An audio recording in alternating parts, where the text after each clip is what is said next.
रानी चटक चटक के जानो ले ली चुम्मा वो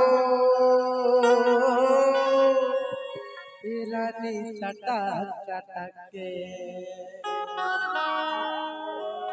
ओ कैसे रे गथत मटक मटक के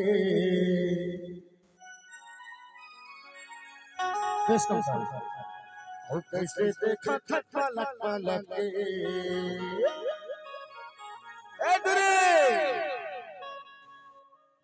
बोलो ले ली ही चुम्मा वो दूरी चटक चटक के बोलो ले ली ही चुम्मा वो दूरी चटक चटक के ऐसे रे खट मटक मटक के ऐसे रे खट मटक मटक के ऐसे रे खट मटक मटक के ऐसे रे खट पलट पलट के बोलो ले ली ही चुम्मा वो दूरी चटक चटक के चुम्मा वो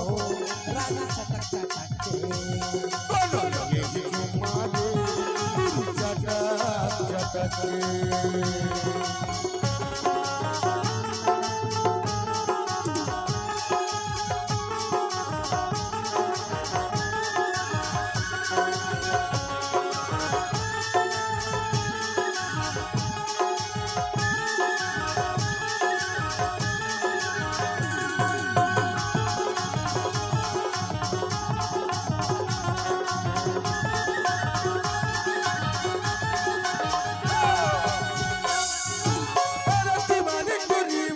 नहीं बता दे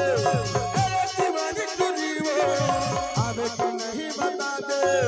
सेम टाइम गोरी सेम जगह मिलवे का बता दे सेम टाइम गोरी सेम जगह मिलवे का बता दे अरे दीवानी तुझी वो आवे तो नहीं बता दे अरे दीवानी तुझी वो आवे तो नहीं बता दे सेम टाइम गोरी सेम जगह मिलवे का बता दे सेम टाइम गोरी सेम